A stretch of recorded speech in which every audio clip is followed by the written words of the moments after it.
નમસ્કાર, news for ઇન્ડિયામાં હું છું મહેન્દ્ર. વાત કરીશું આજની તાજા ખબર પર.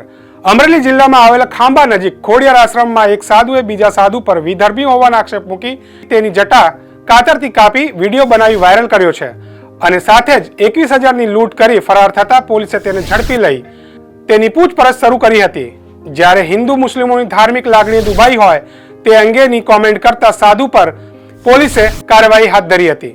આવો જોઈએ અમરેલીથી ભાવેશ વાઘેલાની રિપોર્ટ.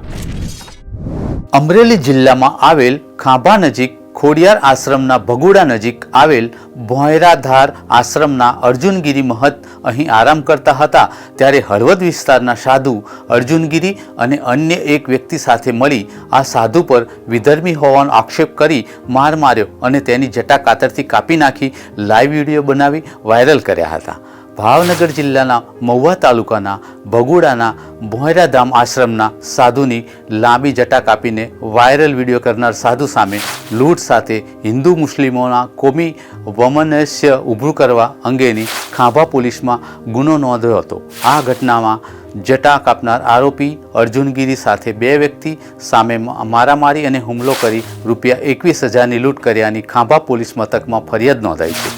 આ ઘટનાની ગંભીરતા દાખવી પોલીસની અલગ અલગ ટીમો દ્વારા તપાસ હાથ ધરી હતી. આરોપીને હળવદથી ધરપકડ કરી કાયદેસરની કાર્યવાહી હાથ ધરી હતી, જે અંગે ધારી એએસપી જયાવીર ગઢવીએ ઝડપાયેલા સાધુ વિશેની વિગતો જણાવી હતી.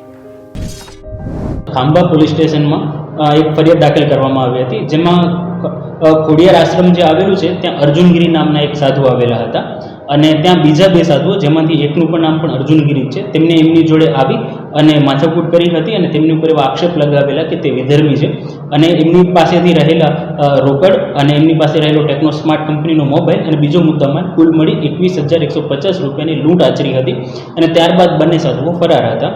અમારી પોલીસને મળેલી હ્યુમન ઇન્ટેલિજન્સના આધારે આમનામાંથી જે એક મુખ્ય સાધુ છે જેમણે એમની જોડે વાળ કાપેલા હતા એ હળવદ પાસેના કોઈ આશ્રમના રહેવાસી છે એવું અમને જાણ થતાં અમારી ટીમોને ત્યાં મોકલવામાં આવી હતી અને અમારી ટીમો એમને હળવદ પાસેના એક ગામમાંથી પકડી પાડેલા છે અને તેમને અહીંયા લઈ આવી અને અરેસ્ટ કરેલા છે. આની સિવાયના જે બીજા સાધુ છે એમનું પણ નામ બ્રિજેશગીરી અમારી ઇન્વેસ્ટિગેશનમાં ખુલ્યું છે અને તપાસ જારી છે અને ટૂંક સમયમાં તેમની પણ ધરપકડ કરવામાં આવશે.